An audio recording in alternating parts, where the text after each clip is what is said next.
मैले अलिकति स्मरण गर्नुपर्छ जस्तो लाग्छ। संविधानको प्रयोगको सन्दर्भमा संविधान जारी भएपछि तत्कालबाट नयाँ संविधान बनेपछि नै हामीले सरकारको नेतृत्व गर्ने मौका पायौँ र त्यो चुनौती संविधान निर्माण हुँदाको धन्दगे, त्यसको उपलब्धिको गौरव, उपलब्धिको खुसियाली र त्यो रोक्न नसकेकोमा भएका पीडाहरू, कुण्ठाहरू, रोक्न नसकेकोमा भएका आक्रोश, यिनीहरूको एउटा द्वन्द्वको स्थिति छँदै थियो। कतै संविधान च्यात्ने जलाउने जस्ता खालका दुःखद क्रिया, अशोभनीय क्रियाकलापहरू भइरहेका थिए। कतै जनतामा उत्साह व्यापक थियो यस उपलब्धिप्रति। देशमा दीपावली भएको, खुसियाली छाएको थियो, यस महान उपलब्धिको स्वागत भएको थियो। तर यसप्रति दुखित हुने एउटा सानो तबका, देशलाई पुढ दिने शक्तिहरू पनि थिए र देशले त्यस बापत कठोर नाकाबन्दीको एकातिर त्यसै साल अर्थात् 72 साल वैशाख 12 गतेदेखि 29 गतेसम्म गएका 12 गते, 13 गते, 25 गते, 29 गते विभिन्न दिन 15 गते गएका भूकम्पले क्षेत्र विच्छेद बनाएको थियो। लाखौं संरचना ध्वस्त भए, 9 लाख भन्दा बढी संरचना ध्वस्त भए, 9,000 भन्दा बढीको ज्यान भयो।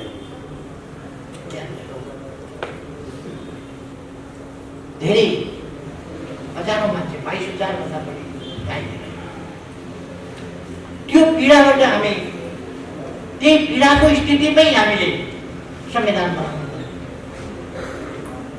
संविधान बनाउन नदिनका निम्ति नदिने शक्तिहरू, संविधान भन्ने, संविधान सभा भन्ने, तर संविधान सभा भङ्ग गर्नेदेखि लिएर संविधान बनाउन अगुवाई गर्ने शक्तिहरूमाथि हमला, शारीरिक हमला गर्ने, केले हानेन, माइकले हानेनन् कि केले हानेन, ती सबै झेलेर हामी आएका थियौँ र देशले संविधान जारी हुने बित्तिकै नाकाबन्दी, त्यसको सफलतापूर्वक डटेर राष्ट्रिय गौरव, राष्ट्रिय स्वाभिमानलाई झुक्न नदिएर, सम्झौता नगरेर संविधानलाई हामीले रक्षा गर्दै, त्यसको प्रतिवाद गर्दै स्वाभिमानपूर्वक दृढताका साथ हामी अगाडि बढ्यौँ। त्यस कामको नेतृत्व हाम्रै पार्टीको नेतृत्वमा बनेको सरकारले गर्यो। मलाई गर्व लाग्छ। राष्ट्रिय स्वाभिमान झुक्न नदिएर, राष्ट्रिय हितहरूलाई कमजोर हुन नदिएर, अरूले खुट्टा कमाएका बेला, अरूलाई पकाएका बेला नेकपा एमाले अत्यन्तै दृढताका साथ अगाडि बढेको थियो। त्यसपछि निर्वाचन गराउन कठिन भयो, बडो मुस्किलले निर्वाचन गराइयो। संविधान निर्माण गर्न एउटा संविधान सभा समाप्त पारेपछि कसैले यो अन्तिम पटकका लागि भनेर म्याद थपिदिने, अन्तिम पटक प्रथम कदाचित भएन भने संविधान बनाउनु पर्दैन, अन्तिम पटक कसले भन्नु, प्रथम कदाचित हुन सकेन भने नभइरहेको पृष्ठभूमिमा अन्तिम पटकका लागि दबावको मनसाय हुन सक्दछ। तर यति जोखिममा, यति चुनौतीमा एउटा राष्ट्रलाई हाल्न सकेन मिल्छ, कतै त्यस्तो हुँदैन। कतै दोस्रो संविधान सभाको निर्वाचनै नभएर एउटा असहज त्यस्तो स्थितिमा देशलाई धकेल्ने, त्यस प्रकारका स्थितिहरूको सामना यही पार्टीको नेतृत्वमा नेकपा एमालेको नेतृत्वमा त्यसको सामना गरियो र हामीले निर्वाचन गराएर संविधान सभाको दोस्रो निर्वाचन पनि गराएर छोड्यौँ, संविधान जारी गराएर छोड्यौँ। त्यसपछिको नाकाबन्दी लगायतका विरोधहरूको तिनलाई पनि सामने गराएर छोड्यौँ र निर्वाचन संविधान जारी भइसकेपछि निर्वाचनबाट पहिलो निर्वाचनबाट अहिले हामी पहिलो संसदीय कालमै छौँ, पहिलो अधिवेशन कालमै छौँ। अधिवेशन त पहिलो होइन, यो संसद चाहिँ पहिलो संसदको कालमा छौँ। संविधान जारी भएपछि यसबाट हामी सरकारमा आएपछि यस संविधानको कार्यान्वयनको जिम्मा हाम्रो काम हो। हामीले संविधानले सङ्घीय संरचनाको परिकल्पना गर्यो, त्यो आदेश दियो, तर संरचना थिएन। त्यस्तो ठाउँमा संरचनाको तयारी गर्ने, त्यसको कार्यान्वयन गर्ने, तीन तहका सरकारहरू सञ्चालन गर्ने, तिनका बीचमा कसरी सञ्चालन गर्ने, अधिकारको बाँडफाँड संविधानले मोटो गरेको छ। त्यसबाहेक संविधान कार्यान्वयनका निम्ति कानुन निर्माण गर्ने, संविधान त्यत्तिकै कार्यान्वयन हुन सक्दैन कानुन। त्यसका लागि हामीले कानुन निर्माण गर्ने, संरचनागत कामहरूलाई अगाडि बढाउने, शक्तिको बाँडफाँड, वित्तीय बाँडफाँड समेत अधिकारको बाँडफाँड लगायतका कार्य हाम्रो यो सरकार अत्यन्तै सफलताको साथ। अघि सुभाषजीले भन्नुभयो संविधानको स्वीकार्यता बडो चर्चाको विषय बनायो, चर्चाको विषय। सबैलाई अनबोर्ड गर्नु पर्यो, संविधानको ग्राह्यता सर्वस्वीकार्यता बढाउनु पर्यो। देशभित्र मात्र होइन, बाहिर गएर समेत, बाहिर गएर विदेशमा गएर संविधान संशोधन गर्न सकिन। तपाईँहरूले मद्दत गरिदिनु पर्यो। मैले विज्ञानले आएपछि संविधान संशोधन गर्छु भन्ने जस्ता अभिव्यक्तिहरू आए संविधानको स्वीकार्यताका नाममा, तर बिस्तारै संविधानको स्वीकार पनि हामीले पढाउँदैन।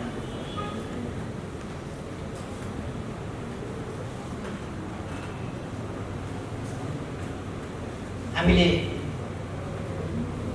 प्रशासनिक क्षेत्रमा एकातिर प्रशासनिक बाँडफाँड, कानुनको व्यवस्था, वित्तीय बाँडफाँड लगायत स्रोतहरूको बाँडफाँड लगायतका कामहरू र संरचनागत पक्षहरू, प्रशासनिक पक्षहरू, कर्मचारी समायोजन लगायतका विषयहरू, तिनीहरूको सहज प्रक्रिया हुँदैन। त दुनियाँका कुनै पनि देशमा त्यति सहज ढङ्गले समायोजन जस्ता प्रक्रिया हो अथवा शक्तिको बाँडफाँड जस्ता प्रक्रिया हो अथवा नयाँ संविधानले परिकल्पना गरेका नयाँ संरचनागत पक्षहरू, तिनीहरूको निर्माण सञ्चालन, त्यसका निम्तिको कानुनको निर्माण र तिनको सहज कार्यान्वयन, नमुना कानुन बनाएर प्रदेश र स्थानीय तहहरूलाई कानुन निर्माणमा सहजीकरण गरिदिने, मार्गनिर्देश गर्ने जस्ता कामहरू ती हामीले र संविधानको कार्यान्वयनमा अत्यन्तै सफलताका साथ हामी अगाडि बढ्यौँ। संविधानमा जुन असहमति थिए ती मूल रूपमा असहमत पक्षहरू जो पृथकतावादको वकालत गरिरहेका थिए, एउटा असहमति त्यहाँ थियो, अर्को हिंसाको अझै वकालत गर्ने थिए, अर्को असहमति त्यहाँ थियो, त्यस्ता पक्षहरूलाई पनि सामेल। हरेक पक्ष अहिले आएर मौकाप्रस्त ढङ्गले जनतालाई धोका दिनका लागि अझै पनि संविधान दिवस नमनाऊ भन्ने कुरा अथवा संविधानमा हाम्रो मतभेद छ भन्ने कुरा अथवा संविधान मान्दैनौँ भन्ने कुरा, यो जनतालाई धोका दिने कुरा मात्रै। त्यसो भन्ने हरेक नेताहरूले संविधानको सम्बन्धमा शपथ ग्रहण गरेका छन्। हरेकले नेपाली जनतामा सार्वभौम सत्ता रहेको नेपालको संविधान बिना शर्त स्वीकार गर्दै म यो शपथ ग्रहण गर्छु। कसैले ईश्वर साँची राखेर भनेका होलान्, कसैले देश र जनता साँची राखेर भनेका होलान्। हरेकले संविधानको शपथ खाएका छन्। अनि यस्तो दोहोरो नीति एकातिर लाभका लागि संविधानको शपथ खाने, संविधान प्रतिको निष्ठा र वफादारीताको शपथ खाने, अरू भाषामा बोल्दा बुझ्दैनन् कि मात्र कहिले कहिले आफ्नै भाषामा शपथ खाने ताकि आफ्नो आसपासका जनताले पनि बुझ्छन् भनेरै होला। आफ्नै भाषामा शपथ खानेसम्म पनि बेसरी चल्यो एकपल्ट जित्ती। त्यसरी शपथ खाने एकातिर, अर्कातिर फेरि सधैँ मतभेद कायम छ भन्ने नतले। अर्को संविधानको दोस्रो संशोधन जब हामीले लिपिया, धुरा, लिपुलेख र कालापानी क्षेत्र हाम्रो भूभागको हामीले हाम्रो नक्सामा कायम गरेर राजनीतिक र प्रशासनिक नक्सा जारी गर्यौँ, त्यसलाई संविधानको अनुसूचीमा भएको लोगोमा हामीले सामेल गर्यौँ र त्यसका निम्ति संविधान संशोधन गर्नुपर्थ्यो। त्यो पनि हामीले सर्वसम्मतिले गरेका छौँ। अर्थात् यसमा संवैधानिक प्रश्नमा सर्वसम्मति देशमा बनेको छ। अब कसैले हिंसाको वकालत गरिरहेको छैन, कसैले पृथकतावादको वकालत गरिरहेको छैन, अथवा ठुला आधारभूत भिन्नता र मतभेदका विषयहरू बाँकी छैनन्। संविधानले गरेका आधारभूत प्रस्तावनाहरू, मूल्य मान्यताहरू सही छन् भन्ने कुरा सर्वस्वीकार्य गरेको छ। मैले भन्न अप्ठ्यारो मान्नु पर्दैन। विभिन्न ट्रेन्डहरू, विभिन्न प्रवृत्तिहरू, विभिन्न मतभेदहरू र भिन्नताहरूलाई सहमत गराएर संविधानले तोकेको, निर्दिष्ट गरेको मार्ग र संविधानले भनेका विषयहरू तिनीहरूमा सहमति जुटाउने काम र सर्वस्वीकार्य संविधानको रूपमा वर्तमान संविधान, नेपालको संविधानलाई अगाडि बढाउने काममा नेकपा एमाले अगुवाई गरेको छ, नेतृत्व गरेको छ। यसको सरकारले अगुवाई गरेको छ, नेतृत्व गरेको छ। यसमा हाम्रो पार्टी गर्न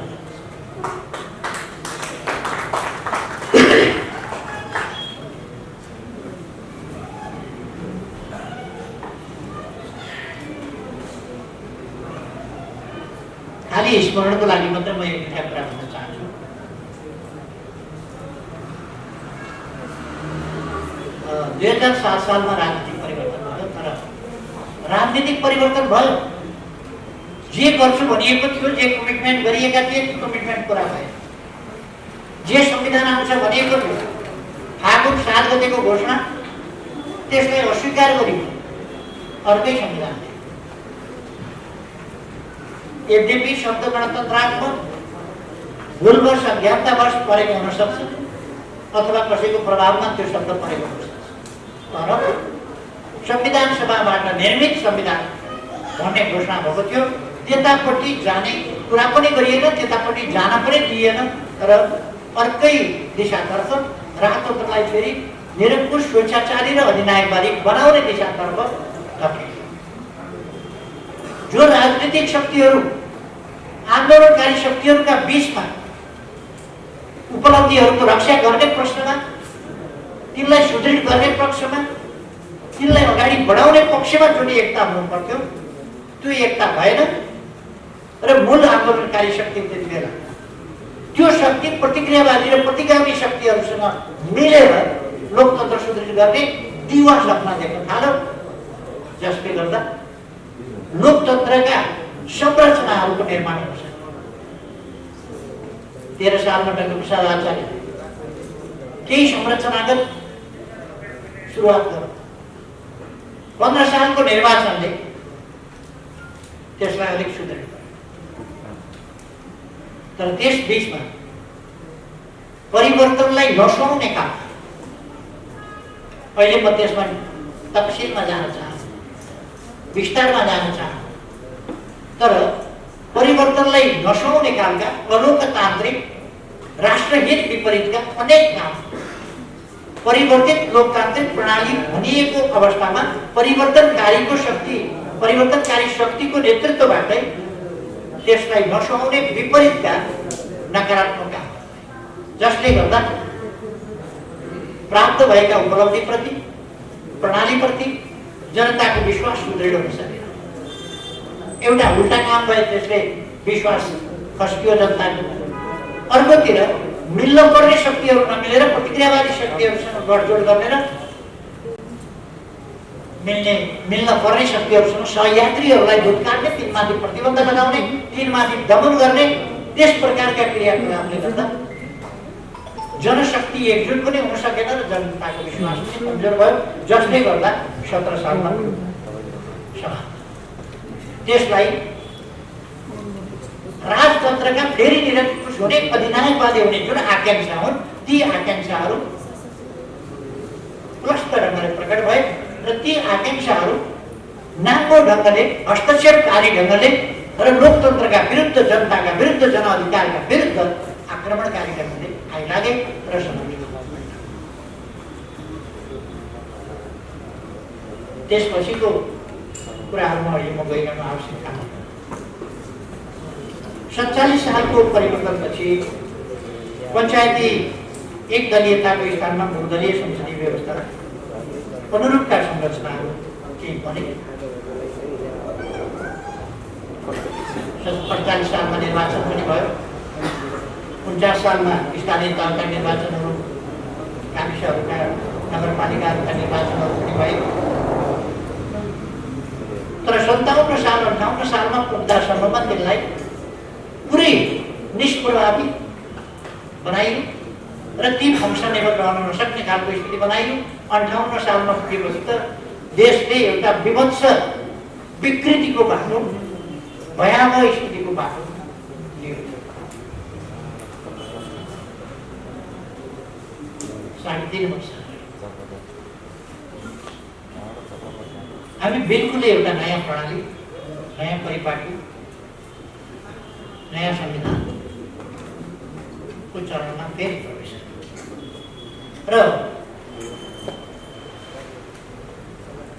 त्यसपछि हामीले लोकतन्त्र उल्टिन नसकोस्, प्रतिगमनतिर देश जान नसकोस्, प्रतिगामी शक्तिहरूले फेरि टाउको उठाउने र पुनर्गमनको अपेक्षा गर्ने पनि स्थिति नहोस् भन्नका लागि हामीले सङ्घीय संरचनाका विगत 3 वर्षमा, 3.5 वर्षमा सङ्घीय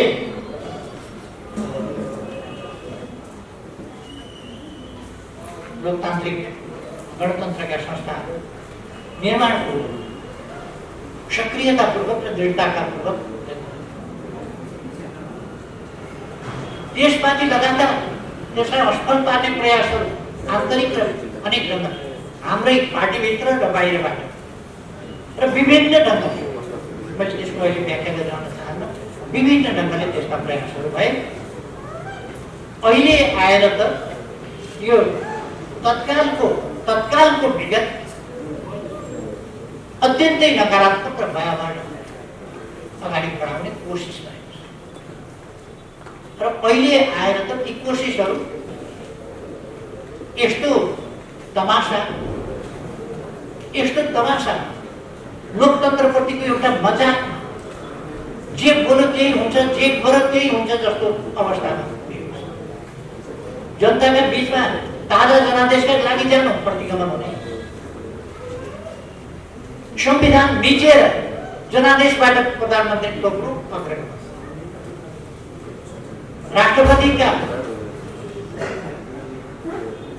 राष्ट्रपतिको संस्था भनेको सर्वोच्च संस्था, त्यस संस्थाप्रति हुर्मत लिने, त्यस संस्थाका अधिकार असंवैधानिक ढङ्गले कटौती गर्ने जस्ता काम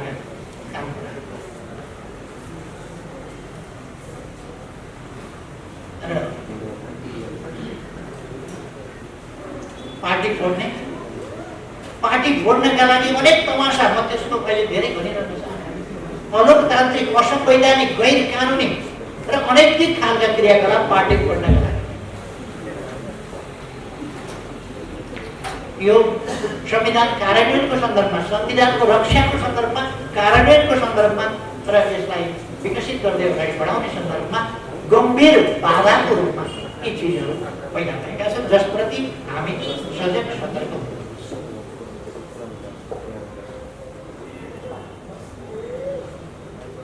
संविधानको व्याख्याका नाममा जे हुँदैछ, व्याख्या होइन, व्याख्याका नाममा संशोधन, संविधानमा नभएका चिज भएका चिजको व्याख्या हुन्छ। संविधानमा स्पष्ट व्याख्या गरेका चिजलाई उल्लङ्घन गरेर अर्कै चिज गर्नुलाई व्याख्या भनिँदैन संसद, जसको अधिकार संसदको 2/3 नाम रहेछ अरू सांसद। तर अन्यत्रीबाट यस प्रकारका काम थालेका छन् र राजनीतिक उद्देश्यमा ती प्रयोग जुन खतरनाक कुरा हो देशमा, जसले जीवन दाउमा राखेर लोकतन्त्रलाई संस्थागत गर्न संविधान चाहिन्छ, संविधानका लागि संविधान कार्यान्वयन गर्न कानुनहरू चाहिन्छ, त्यसका लागि संरचनाहरू चाहिन्छ, त्यसका लागि त्यस अनुसारका आचरण चाहिन्छ, ती आचरणका लागि जसले जीवन समर्पित गरेको छ, सङ्घर्षमा होमिएको छ, बलिदान दिएको छ, कठिनाइहरू झेलेको छ, दुःख कष्टहरू झेलेको छ, ती जनताका लागि तिनका लागि त बडो पीडाको कुरा हो नि। कसैका लागि मजाक हुन सक्छ, जसले एक थोपा पसिना बजाएको छैन लोकतन्त्रका लागि मजाक हुन सक्छ। लोकतन्त्रका मूल्य मान्यताहरू कतै हेरफेर साटफेर हुन सक्छ, लेनदेन हुन सक्छन् कतै, तर जसले बलिदान दिएको छ, जसले परिवारका सदस्य गुमाएको छ, जसले अङ्गभङ्ग भएको छ आन्दोलनका लागि, जसको जिन्दगी समर्पित, तिनका लागि त यो मजाकको विषय होइन। तिनका लागि त यो लेनदेनको जीवनसँग लेनदेन गरेर, जीवनसँग रगतसँग लेनदेन गरेर मात्रै यो उपलब्धि प्राप्त। त्यसकारण यसप्रति हामी बहुतै गम्भीर र चिन्तित हुन चाहन्छौँ। रक्षक, संविधानको रक्षक आज एउटा महत्त्वपूर्ण विषयको रूपमा उठ्न जान्छ, जसप्रति हामी नेपालीहरू सजग हुनुपर्छ।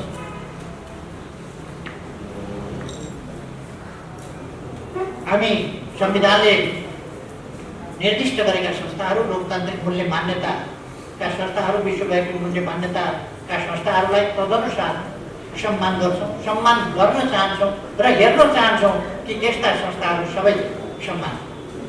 हामी चाहन्छौँ निर्वाचन आयोगले आफ्नो निर्वाचन आयोगको संवैधानिक कानुनी कर्तव्यको निष्पक्ष ढङ्गले पालना गरोस्, दबावमा कर्कापमा कुनै हिसाब हामी त्यो चाहन्छौँ। हामी चाहन्छौँ सभामुखको गरिमामय निष्पक्ष रहनुपर्ने आसनबाट जालझेल षड्यन्त्र नहोस्, पार्टी पक्षधरता नहोस्, कुनै पार्टीका विपक्षमा सभामुखबाट त्यस सम्मानित कुर्सीबाट, त्यस चेयरबाट अशोभनीय खालका विभेदकारी व्यवहार हामी त्यो चाहन्छौँ। त्यस्तो हुँदै गयो भने सम्मानित संस्था भनेर मात्रै पुग्छ कि ती संस्थाहरूले आफ्नो मर्यादा कायम गर्न सक्नुपर्छ, त्यस अनुसारको आचरण गर्न सक्नुपर्छ, त्यस अनुसारको निष्पक्षता र कानुन सम्मत चल्ने धर्म निर्वाह गर्न सक्नुपर्छ। अवश्य हामी संस्थाहरू मर्यादित हुन् भन्न चाहन्छौँ, तर मर्यादित उहाँहरू आफूले पनि त्यस पदको अनुसारको आचरण र मर्यादा गरिदिनुहोस् भन्ने आचरण बताइ।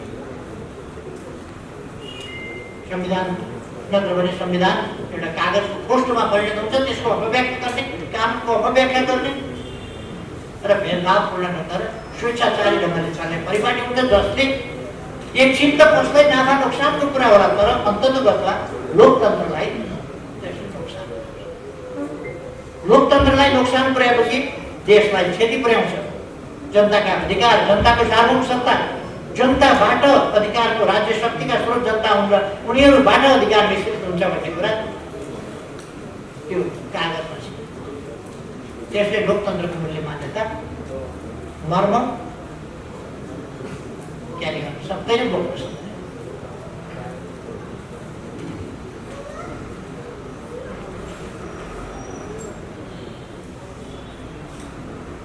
हामीले पार्टीका नीति र कार्यक्रममा आधारित भएर घोषणापत्रमा उल्लेखित निर्वाचनमा जनता सामु गरेका प्रतिबद्धता पुरा गर्नका लागि नेकपा एमाले समृद्ध नेपाल सुखी नेपालीको राष्ट्रिय आकांक्षालाई सूत्रबद्ध गर्दै देशलाई परिपूर्ण लोकतन्त्र अथवा कम्प्रिहेन्सिभ डेमोक्रेसी, पोलिटिकल डेमोक्रेसी मात्रै हो, त्यो कम्प्लिट डेमोक्रेसी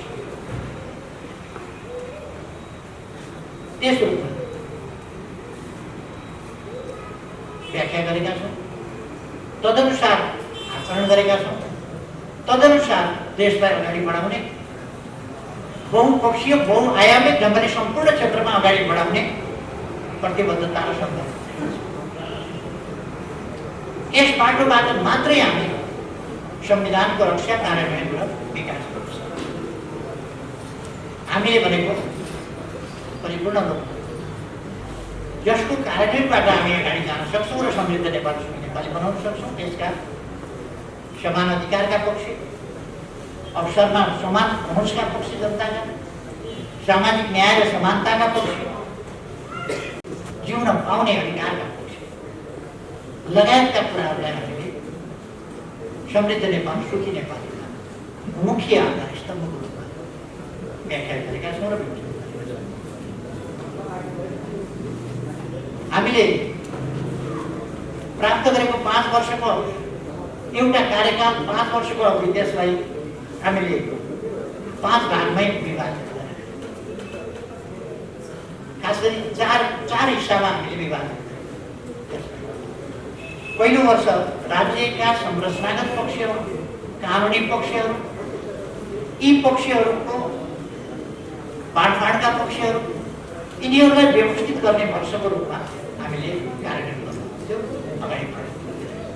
दोस्रोलाई समृद्धिको आधार वर्षको रूपमा हामीले त्यसलाई अगाडि बढाउँ, हामीले त्यसै गरेका। तेस्रो र चौथो वर्षलाई हामीले समृद्धिका लागि, सुशासनका लागि र समृद्धिका लागि, विकासका लागि जुन कामहरू गर्छौँ तिनलाई तीव्र गतिका साथ निरन्तरता दिनुपर्थ्यो र त्यस रूपमा हामीले अगाडि बढायौँ। अन्तिम वर्ष कामको समीक्षा, नयाँ प्रस्ताव तयारीको वर्ष बनाउनु पर्थ्यो। त्यो कुरा हामीले तेस्रै वर्षदेखि हामीले बनाउन नपाउने खालको स्थिति बन्यो र अहिले देश कस्तो अवस्थामा छ तपाईँ हामी सबैले थाहा छ। म अहिले तथ्याङ्कहरूमा जान चाहन्छु। हामीले संविधान कार्यान्वयनको सन्दर्भमा, संविधान कार्यान्वयन भनेको जनतालाई सबल बनाउने, देशलाई विकासको बाटोमा अगाडि बढाउने, त्यसको सन्दर्भमा हामीले के गरे, कति उपलब्धि हासिल गर्यो, कस्ता उपलब्धि हासिल गर्यो, छोटोमा मात्रै हामीले यसो गरेको थियौँ, यसो सम्झिँदा गर्नु पर्यो। पुनर्निर्माणका कामहरू, म यता पुनर्निर्माणका काममा हामीले के गर्नु त्यो भनिरहन चाहन्छु। अहिले फेरि दोहोऱ्याइरहनु आवश्यक छ जस्तो लाग्दैन। जता फर्केर हेरौँ त्यतापट्टि पुनर्निर्माणका कामहरू मैले धेरै गर्नुपर्छ। तर यी 3 वर्षमा हामीले के गर्यौँ त भन्दा प्रतिदिन 5 किलोमिटरभन्दा बढी कालोपत्री सडक, डबल लेन, 4 लेन, 6 लेनका कालोपत्री सडक 5 किलोमिटरभन्दा बढी कमसेकम हरेक दिन। यो नेपालको इतिहासमा असाधारण रेकर्ड हो। सायद अलिक वर्ष, अब 12-14 महिनापछि फेरि बन्ने सरकारको त अहिले नभनौँ, तर यस्तै सरकार हो भने यस्ता सरकारले कुनै रेकर्ड ब्रेक गर्ने सम्भावना छैन। यस्तो सरकार प्रतिदिन कम्तीमा 12वटा जनता आवास भवनहरू निर्माण भए जनतालाई हस्तान्तरण, प्रतिदिन सर्वत एउटा भन्दा बढी नै जोडिने पुल बनेको छ। हरेक दोस्रो दिन कम्तीमा एउटा सडक पुल निर्माण भएको छ। हरेक तेस्रो दिन सर्वत एउटा ग्रामीण पुल तयार भएको छ। यस्ता मैले खालि साङ्केतिक रूपमा मात्रै भनेको। संविधान कार्यान्वयन भनेको पुस्तक बोकेर हिँडेर मात्रै हुँदैन। देशलाई जनताको जीवनसँग, विकास निर्माणसँग, विद्युतसँग, खानेपानीसँग, बाटासँग, पुलसँग, हवाई मैदानसँग, विद्यालयसँग, शिक्षासँग, स्वास्थ्यसँग, अस्पतालसँग त्यहाँनिर पुगेको र त्यो हामीले गरेका छौँ। समग्र मात्रामा प्रति व्यक्ति आए अमेरिकी डलरमा 1196 पुगेको छ। निरपेक्ष गरिबीको रेखामुनिका जनसङ्ख्या 21.6% थियो हामी सरकारमा आउँदा, त्यसलाई 18.7 मा झारिएको छ। बहुआयामिक गरिबीका सूचकाङ्कलाई 30.1 बाट 17.4 मा झारिएको छ। मानव विकास सूचकाङ्क 0.579 बाट 0.602 पुगेको छ। औसत आयु 66.6 वर्षबाट 69.7 पुगेको छ। श्रमजीवीहरूको न्यूनतम पारिश्रमिक 9,700 बाट 15,000 पुगेको छ। सबै नागरिकलाई कुनै न कुनै प्रकारको सामाजिक सुरक्षाको व्यवस्था गरिएको छ। ज्येष्ठ नागरिक भत्ता सहित 8 प्रकारका सामाजिक सुरक्षा लक्षित समुदायमा उपलब्ध सामाजिक सुरक्षा भत्ता गराइएको छ। यसरी विकास निर्माणका कामहरू भएका छन्। हामीले के गर्नु यो 3 वर्षमा संविधान कार्यान्वयन गर्छ। हाम्रो सरकारले बहुलवाद, प्रतिस्पर्धा र खुला अर्थ राजनीतिको संरचनाभित्रै समाजवाद उन्मुख प्रणाली अर्थ प्रणाली अघि बढाउनु पर्ने थियो र जुन त्यस्तो सहज विषय थिए त्यसमा पनि सरकारका सामु थुप्रै प्रणालीगत र अन्य व्यवहारिक कठिनाइहरू र चुनौतीहरू थिए। संविधानले सम्पत्तिमाथि निजी सम्पत्तिको अधिकार संविधानले नै प्रकाश गरेको छ र प्राकृतिक स्रोतमाथि समेत व्यक्तिको असीमित अधिकार संविधानले जुन पनि एउटा अलिकति व्यवधान सरकारले लिएको विरासत पुँजीवादको संस्थागत संरचना तयार भइरहेको त्यस्तो प्रकृतिको समाजवाद उन्मुखमा त्यसलाई ढाल्नु सक्छ। यो पनि हामीले गर्दै खुला व्यापार, निजी लगानीको बाहुल्य, अन्तर सम्बन्धित आर्थिक सम्बन्ध तथा खुला व्यापार, लगानी र आर्थिक सम्बन्धबारे सन्धि सम्झौता तथा कानुनहरूको पालना गर्नुपर्ने बाध्यतात्मक अवस्था थियो, जसलाई अनुचित सन्धि सम्झौताहरूलाई पुनरावलोकन गर्ने, इपिजी बनाउनेदेखि लिएर अनेक प्रयासहरू हामीले अगाडि बढाएका थियौँ, जसलाई हामी राष्ट्रिय हित अनुकूल बनाउने प्रयासमा लाग्यौँ।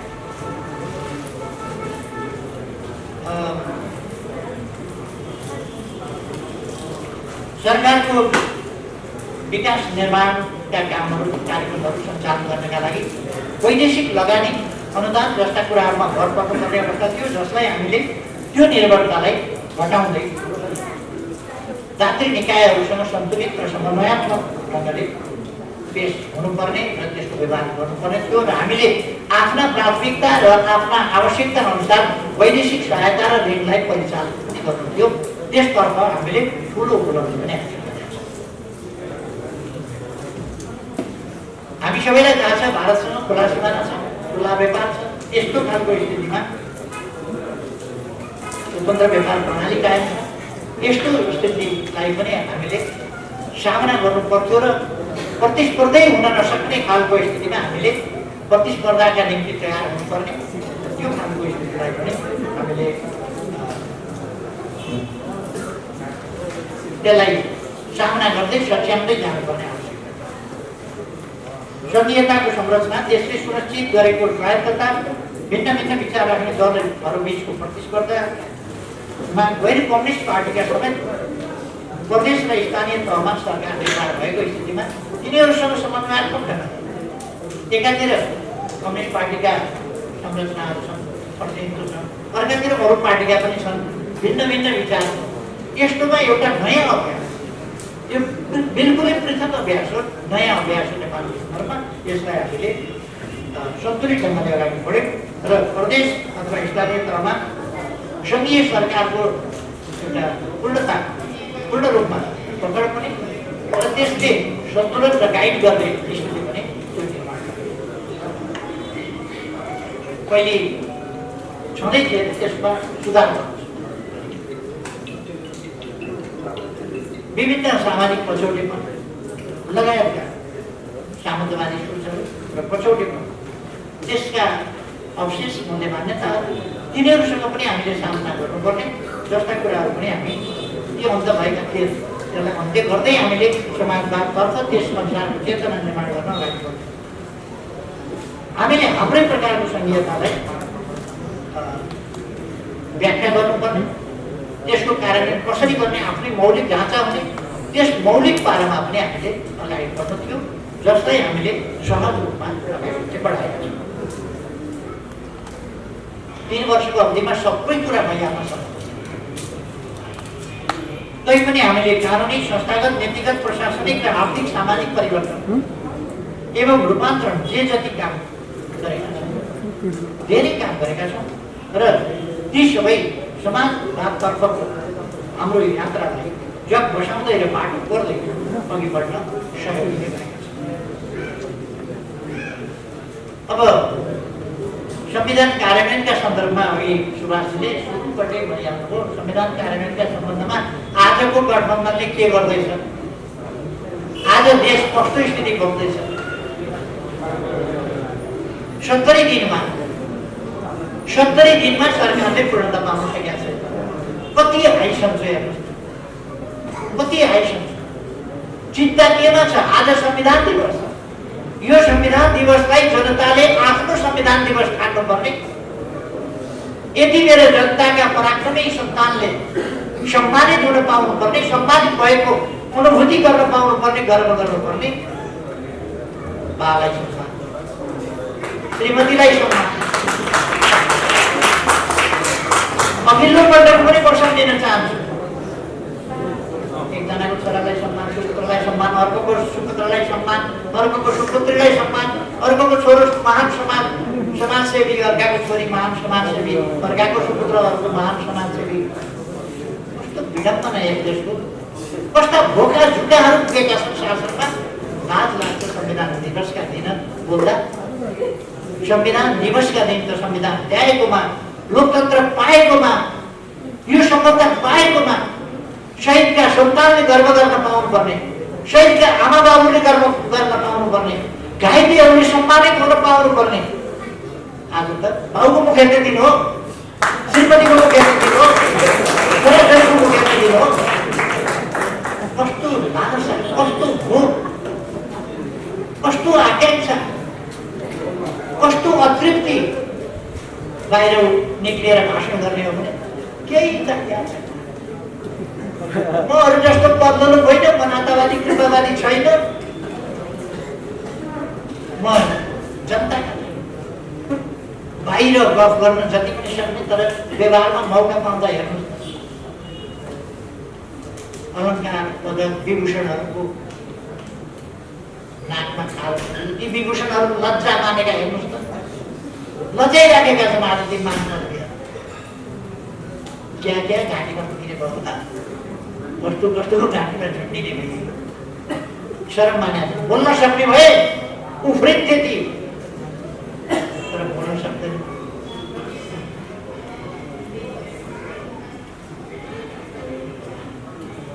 लज्जाजनक छ।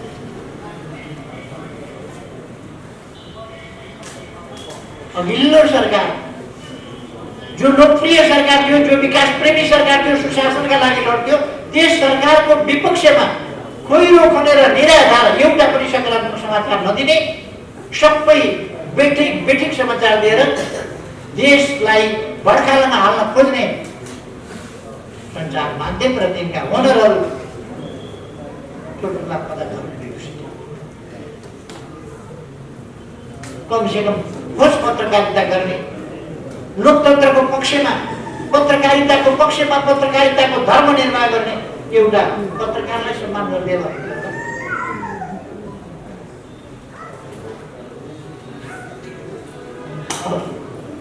झगडियाहरू सम्मान, मुद्दाहरूले सम्मानित,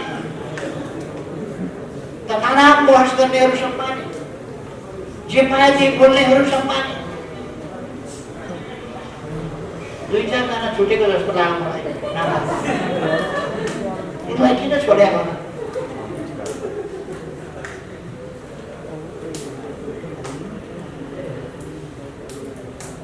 मुद्दा जिताइदिने, हराइदिने, कता तराजु पोल्टे फर्काइदिने। तराजु पनि गजब रहेछ क्या। आँखामा पट्टी बाँधे हुन्छ श्रीमानहरूले, खाम्दा त थाहा पाइन्छ नि तराजु, हात बाँधे आउँदैन क्या। कतापट्टि के फैसला दिनु पर्यो, कतापट्टि के गरिदिनु पर्यो, सम्मान।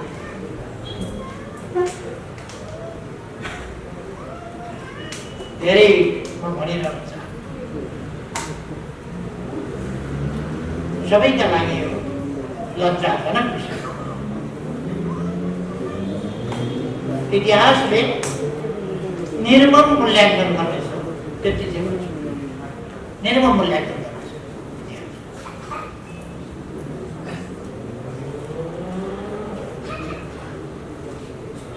सरकार केमा लागेको छ? अहिले उद्यमी व्यवसायीहरू सेटिङ भयो भनेर कराइरहेका छन्।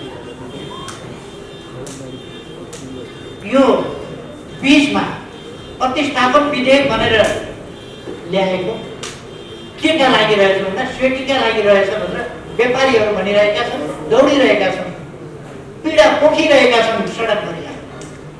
उद्यमी व्यवसायी 4 जनालाई पोस्ने, दर्जनौंलाई समाप्त पार्दिने, ठुला ठुला उद्योग खतम पार्दिने, यस्तो काम पनि यो सेटिङमा भएको छ भनेर व्यवसायीहरू खुद, उद्यमीहरू खुद भनिरहेका छन्। अनि होइन भन्ने आवाज व्यक्त।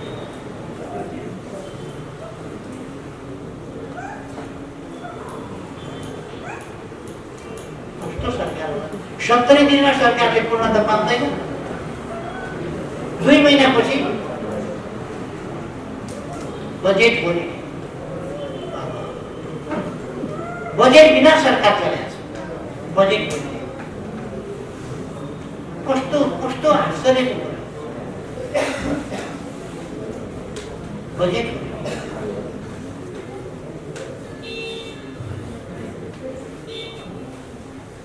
यसले पहिले गरिब सुकुम्बासीहरूको आय भङ्ग गर्यो। भङ्ग किन गरेको रहेछ भन्दा आफ्नो मान्छेलाई प्रतिस्पर्धाबाट आएका नियुक्ति पाएका मान्छेहरू फटाफट निकाल, आफ्ना मान्छे नियुक्ति। अहिले आयोग चाहिने रहेछ त, आयोग चाहिने आयोग किन भङ्ग गरे भनेको त आफ्ना मान्छेलाई जागिर पाउने बाहेक केही छैन। मेलम्चीको पानी ल्याउनेतिर यो सरकारको ध्यान छैन। यही सरकार यस्तै रहने हो भने 2 वर्ष 3 वर्षमा पनि यसले मेलम्चीको पानी हाल्छ। मैले भनेको थिएँ जनवरी भित्र हामी मेलम्चीको पानी काट्न नजान्छ। मैले गएर आफैले हेरेर निरीक्षण गरेर मैले भनेको थिएँ यति काम हामी यस समयमा गर्न सक्छौँ। यो सरकारले वैशाख भित्रमा वैशाख त आइहाल्छ, आश्विन 3 गते भइसक्यो। अब 6 महिनामा वैशाख आउँछ। 6 महिनामा एउटा कोदालो यिनीहरूले खनेको हुँदैन। एक फरुवा, एक कोदालो माटो त्यहाँबाट उठाएको हुँदैन। कहाँबाट चाहिँ पानी आउँछ सम्भवै छैन। केही पनि गर्दैन, त्यता ध्यानै छैन। त मौका मिले मानगर्मी बाँडा देखिहाल्छ। यो त उहिले गाउँघरतिर गरिबी हुन्छ। त्यो गरिबी भएका ठाउँमा आफ्ना छोराछोरीलाई यसो मासु खुवाउनका लागि मान्छे लाग्नु कोही जान्दैन। त्यस्तो देखिन्छ। यी त आफ्नाहरूलाई बाँड्नका निम्ति टाढो पुग्ने समाचार। 5 अरब पैसा, 5 अरब 10,000 का दरले काठमाडौँलाई दसैँ खर्च दिने। यो त घोषणा गरिसकेन। 5 अरब 5 लाख मान्छेलाई 10,000 का दरले दिने। दसैँ खर्च बाहेक के हो? 10,000 दिने भनेको के हो? दसैँ लाज शरम नभएपछि त जे गर्दा पनि हुँदो रहेछ। किन राष्ट्रपतिबाट बाँडिरहनु पर्यो? कि बनेका ठाउँबाट लिएर जाउँ न घर मान्नुपर्ने। किन त्यहाँ राष्ट्रपतिबाट बाँडिरहनु पर्यो? आफै लैजाउँ न, आफै घर लैजाउँ।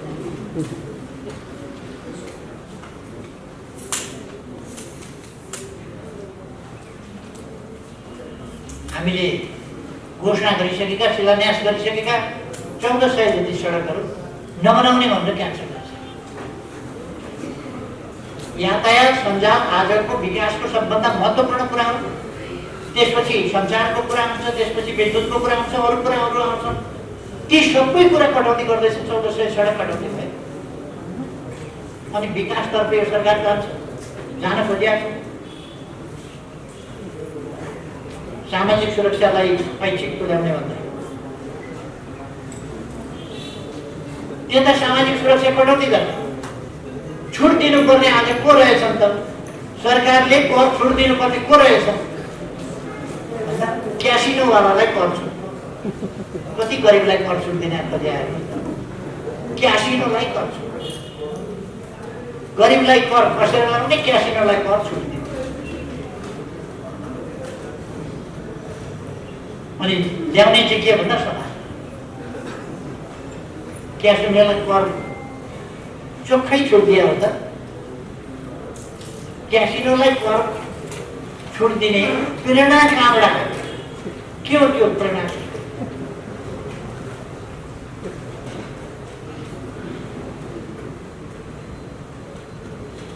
गजब त के भने इन्टरनेसनली नेपाल बदनाम गर्ने, लगानी गर्नलाई स्रोत नखोज्ने। म अहिले भन्ने सञ्चार माध्यमहरूले खोजे हुन्छ, कसलाई छुट दिन खोजेको? स्रोत देखाउनु नपर्ने लगानी गर्दाखेरि। लगानी गरेर स्रोत देखाउनु नपर्ने कसलाई भन्छ? त्यो उहाँलाई नै थाहा होला। सञ्चार माध्यमलाई पक्कै थाहा होला। कसलाई भन्छ? म नाम भन्यो। यो गरिब किसानलाई भन्यो, मजदुरलाई भन्यो, कसलाई भन्यो यो स्रोत छोड दिने? आज कालो धनलाई सेतो बनाउन खोजिँदैछ भन्ने कुरा इन्टरनेसनल्ली नेपाल बदनाम भयो। स्रोत नखोज्ने, यही हो संविधानको कार्यान्वयन। यसै गरी पुगिन्छ समाजवाद, यसै गरी अगाडि बढिन्छ समाजवादतर्फ। यही हो समाजवाद जाने बाटो, यही पदक वितरणको बाटो हो समाजवाद जाने, यही खर्च वितरणको बाटो हो समाजवाद जाने, क्यासिनोलाई कर छुट दिने यही बाटो हो। अनि उद्योगलाई भाँसेर केहीलाई सेटिङमा अगाडि बढाउनु खोजिएको छ, फाइदा दिएको छ भन्ने आरोप छ। त्यसमा के भन्छ राष्ट्रियताको मामलामा? के भन्छ सरकार? अन्तर्राष्ट्रिय सम्बन्ध, छिमेक सम्बन्धको बारेमा के भन्छ सरकार? सबतिर धुन्धुकारी ढङ्गले काम गरिरहेको। संविधान दिवसका दिन मलाई कुनै प्रकारको आलोचना हुने खालको टिप्पणी गर्न मन थिएन। संविधान दिवसकै दिन यो तमासा गरेको छ। संविधान दिवसकै दिन यस्तो पदक वितरण कमसेकम सडकमा लगेर छरिदिया भएदेखि त ढ्याङ्गुनीले टिपेर लैजाऊ भनेको भए त ठिकै हुन्थ्यो होला। आफ्नालाई सानो दिने भन्दा त कमसेकम जसले पाओस् भन्ने त हुन्थ्यो होला। त्यो पनि नभएर त बेसरम यस्तो पनि हुन्छ देशमा। सरकार भन्ने चिज यस्तो पनि हुन्छ।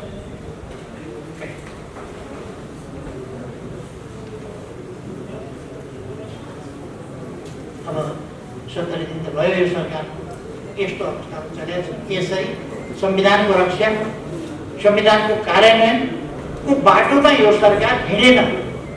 आज संविधान दिवस, राष्ट्रिय दिवसको सन्दर्भमा हाम्रो पार्टीको, मेरो पार्टीको चिन्ता के हो भने सरकार संविधान रक्षाको बाटोमा, संविधान कार्यान्वयनको बाटोमा हिँडेन। म सरकारलाई सजग गराउन चाहन्छु। आम नेपाली जनतालाई आग्रह गर्न चाहन्छु, जुन बाटो सरकारले लिइरहेको छ त्यो बाटो प्रतिगामी, यो सरकार बनेकै प्रतिगामी तरिकाले बनेको छ। यो प्रतिगामी सरकार हो र यसका काम कारबाहीहरू जनविरोधी र प्रतिगामी छ। यसले संविधानको रक्षा गर्ने कुरामा र कार्यान्वयन गर्ने कुरामा गम्भीर बाधा पुर्याइरहेको छ र अरू थप कुरा। त्यसकारण सम्पूर्ण दाजुभाइ दिदीबहिनीहरूमा म आग्रह गर्न चाहन्छु त्यस्ता प्रवृत्ति क्रियाकलाप चिन्तन ती कुराहरूसँग हामी सजग रहनु पर्दछ र प्रभावी। अन्त्यमा फेरि एकपल्ट म सबैमा सम्पूर्ण नेपालीहरूमा बधाई भन्न चाहन्छु यस संविधान दिवसको सन्दर्भमा, राष्ट्रिय दिवसको सन्दर्भमा र सबैमा धेरै धेरै शुभकामना भन्न चाहन्छु। धन्यवाद अध्यक्ष कमरेड। नेपालको संविधान निर्माणका पृष्ठभूमि, यसमा नेकपा एमाले खेलेको भूमिका, संविधानका विशेषताहरू, यसको कार्यान्वयनमा पाइएका खडा गरिएका चुनौतीको बारेमा सविस्तार उपस्थित